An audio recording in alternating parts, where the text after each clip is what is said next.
はい、こんにちは。今回はインクスケープを使ってアイコンを作る方法を紹介したいと思います。アイコンは PC のデスクトップに表示されるものをはじめ、ウェブサイトを表示するタブ、ブックマークなんかにも使われるファビコン、SNS のプロフィール、プレゼン資料の簡単なイメージ画像など、アイコンが活躍するシーンはたくさんありますので、ぜひこの動画を参考にして自分だけのアイコン作りにチャレンジしてみてください。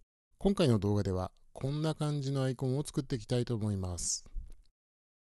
動画では Mac を使用しています。OS ごとの操作方法の違いについてはコメント欄やブログサイトで補足していきたいと思いますのでコメントください。ちなみに使用する MacOS はタホ26、インクスケープのバージョンは 1.4.2 を使っています。ページ設定をはじめ、インクスケープの基本的な操作方法は第1回目のはじめましてのインクスケープという動画で紹介していますので、こちらも参考にしてみてください。では新規ファイルを開いた状態から始めたいと思います。ページサイズは A4 にしていますが、好みのサイズで構いません。まずはじめにアイコンの外枠を作ります。アイコンは正方形で作るのが一般的です。サイズは用途によってまちまちなのですが、解像度が大きいものから小さくする方が簡単なので、今回は一辺が512ピクセルの正方形で作りたいと思います。単位をピクセルに変更して、サイズは数値を入力します。使用する線の太さが8ピクセルなので、一辺は512から8を引いた504ピクセルにします。角の丸みは水平半径と垂直半径で指定できます。今回も60ピクセルぐらいでいいと思います。はい、アイコンの外形です。これは何度かコピーして使うので脇に避けておきましょう。では内側にあるロボの顔を描いていきます。手順は第1回目の動画とほぼ同じなので早送りしますが、操作が違うところはピックアップして説明したいと思います。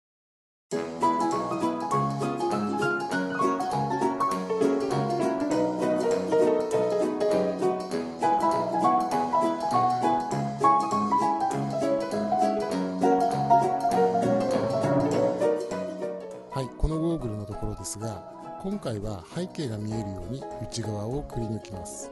くり抜き方は、まず画面のような状態で2つのパスを選択します。次にパスメニューにある差分をクリックします。すると選択した2つのパスのうち交わらない部分だけが残ります。中をくり抜いたような形です。では次に瞳と胴体を作っていきます。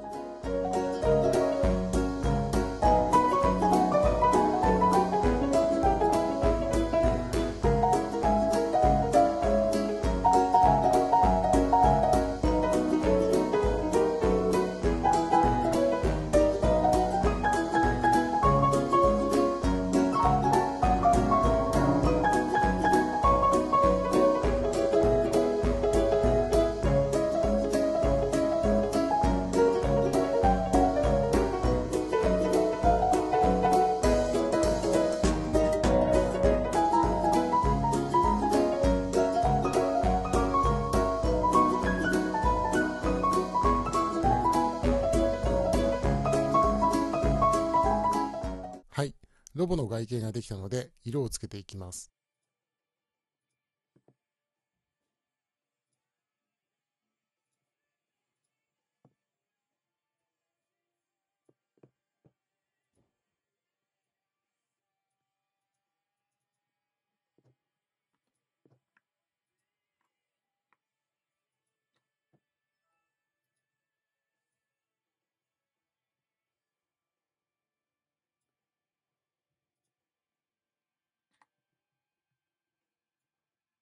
色付けが終わったので、試しに先ほど作っておいたアイコンの枠と組み合わせてみます。問題ないようなので、次はアイコンの背景を作ります。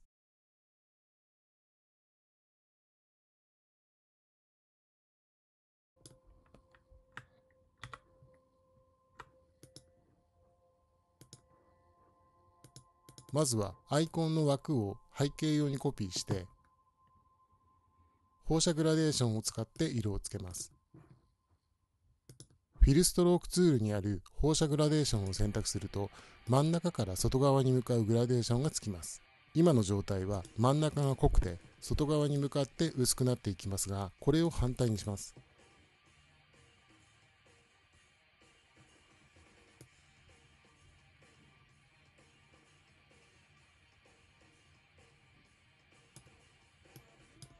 色も黄色をベースにします。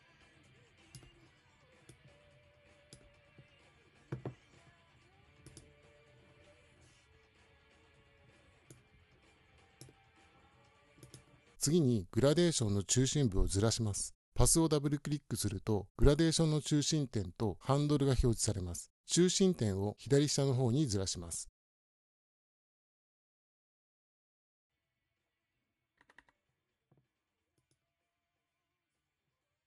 ハンドルでグラデーションの半径を変更できます。少し横方向の半径を大きくします。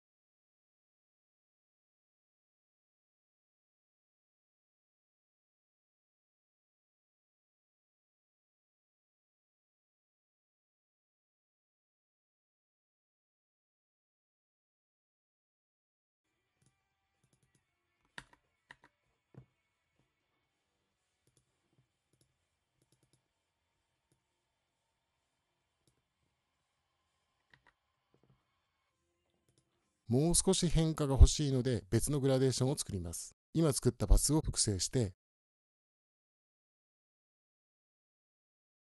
楕円で切り取ります。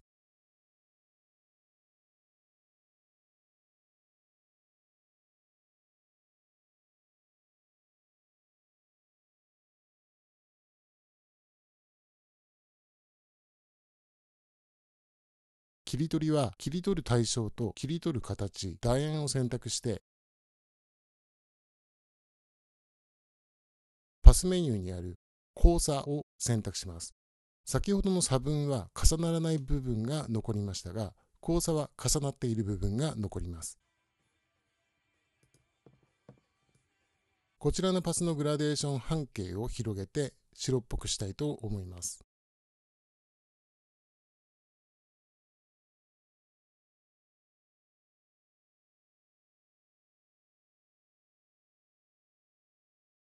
はい。では先ほどの背景と重ねるとこんな感じのグラデーションになります。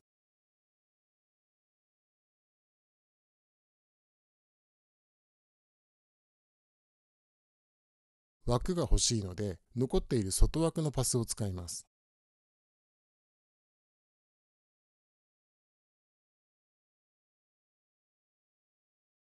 レイヤーが下になっているので色がはみ出しているように見えます。レイヤーの順番を変えて直します。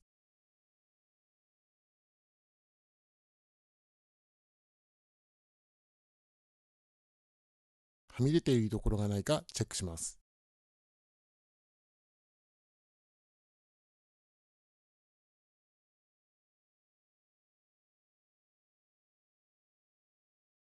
グリッドとスナップツールを使うと上下左右を揃えやすくなります。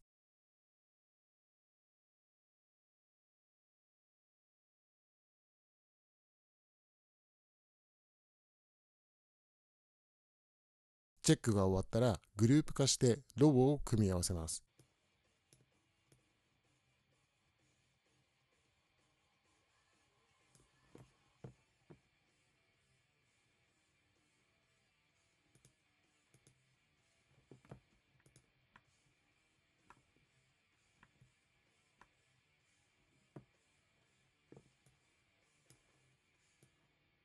位置を微調整して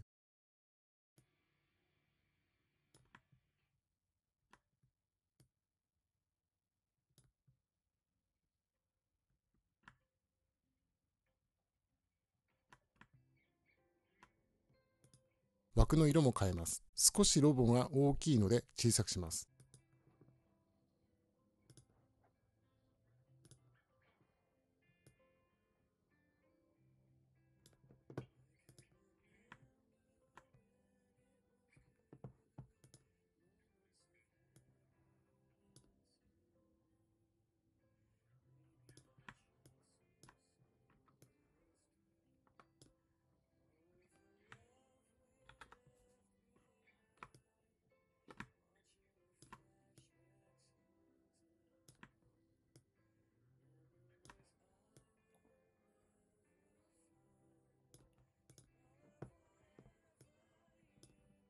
はい。絵は完成です。今度はこの絵を画像として保存します。すべてのパスを選択したら、エクスポートツールでファイルに出力します。初期設定でアイコンを縦横512ピクセルにしたので、エクスポートするサイズも同じ512ピクセルになっています。ファイル名を決めて PNG 形式でエクスポートしたらアイコン画像の完成です。ファイル形式は一般的な画像形式であれば好きなものを使っても OK です。使用する目的ごとに画像サイズを縮小してエクスポートしてください。ちなみに Windows を使っている方でも画像フォーマットをアイコン用の ICO ファイル形式に変換することでアイコンにすることができます。今回の動画がオリジナルのロゴ作成や個性あふれる SNS プロフィールの作成などにお役に立てたら嬉しいです。それではまた。